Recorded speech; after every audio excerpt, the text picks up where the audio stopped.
Welcome back to the Rugby Asia channel. On the last day of our stay in New York City, we were invited to a small rugby club in Long Island.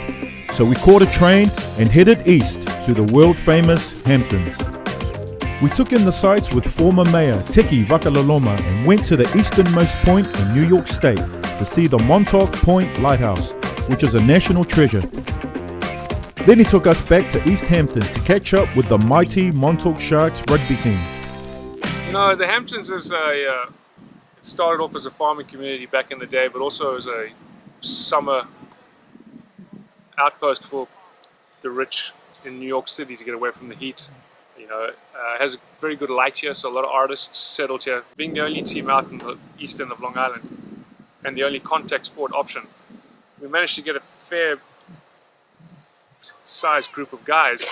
We still battled to put two teams on the field. We don't have a clubhouse on the field, that's one thing, so the guys don't have somewhere to socialize afterwards. We typically go to a local bar called Rowdy Hall, and they support us pretty well, and to the Stephen Talkhouse, which is in Amagansett, after the games.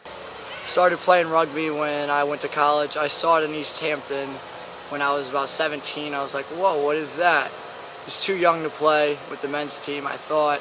Went to college, they had it, so I played it, pretty much fell in love with it. I'm McKenna Salinger. I'm 11 years old. My brother plays rugby, and I love watching it. It's actually really fun to watch. And what do your friends think about you following rugby?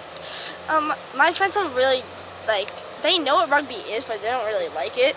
But they don't really know, so I just tell them about rugby, and they're just like, okay. For several years I played both soccer and rugby, and then soccer just kind of faded out, and gave rugby my 100% commitment. Football, I love football to death. It's my number one sport. You know, played my whole life, so it's hard to break the tradition of that into rugby, but you know, it's an easy transition. It's not, the rules are a lot different, but the general tackling, you know, running out, chasing down people are the same. What are like two key differences between rugby and football that you've, you know, two big differences? Just being actually able to carry the ball, which is new, which is a lot of fun, and I guess the backward passing, which in football happens occasionally, but there's you know, just the carrying the football, I'd say, and backward passing is the biggest transition. We got chatting, and Simi had mentioned he's from Hong Kong, and I worked with a gentleman and played against him in Durban, South Africa, Paul Dingley, and we've many laughs, you know, together, and I heard he played some good rugby in Hong Kong. Your most memorable rugby memory? Playing, coming off the bench and playing for Eastern Province against Northern Transvaal, the Currie Cup in 1994. Sweet. Worst moment? The end of that game. Well, whatever. We lost and I got injured. Afterwards, we went for a walk around Main Street in East Hampton, looking at the shops. The area had a very laid-back feel about it, and the locals were very friendly.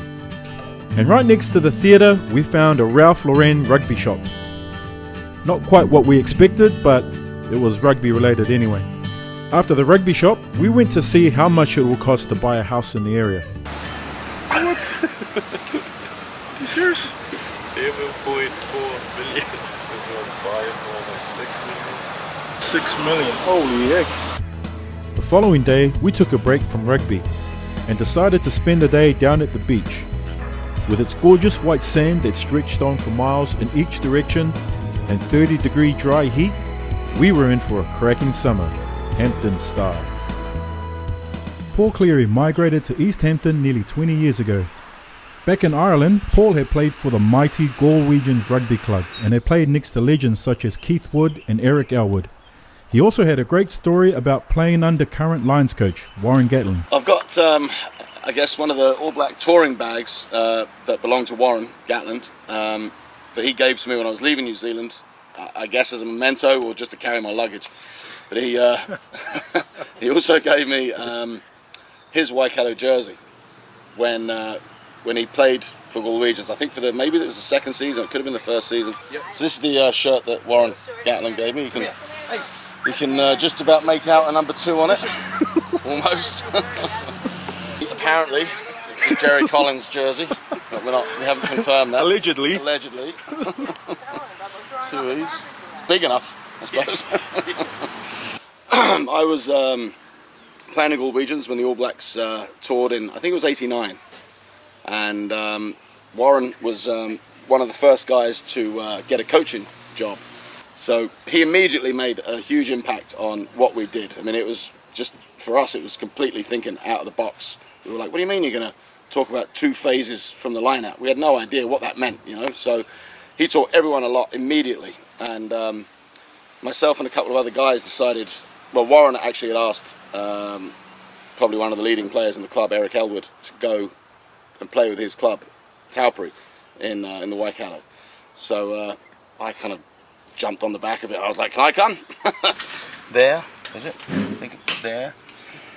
There's the legend, Keith Wood. Richie Wallace. Oh, the winger. Yeah, Lions. Right. Nicky Barry, Steve MacGyver, the handsome Steve MacGyver. Paul Hogan played for Ireland.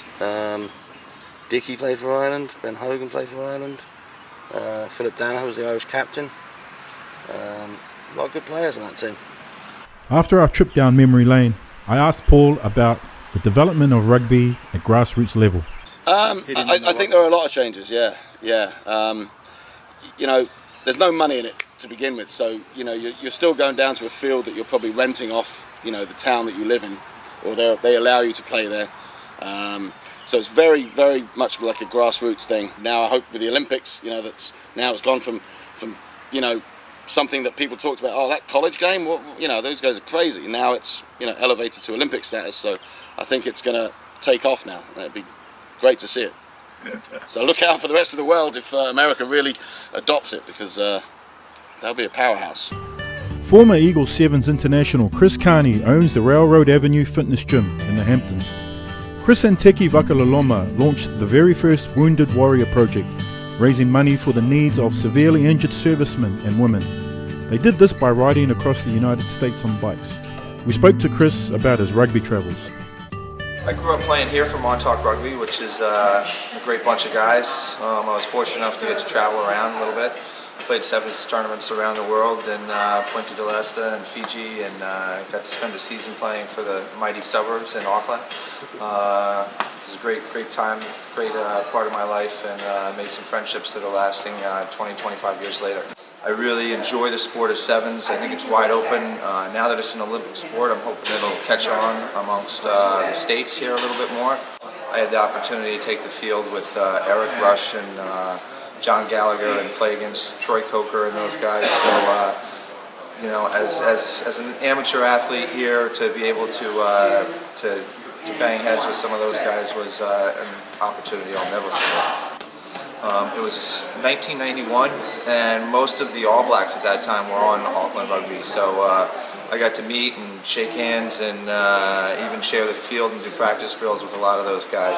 It was unbelievable. One of the things about rugby that I think people don't understand is how welcoming everyone is, the camaraderie of the sport.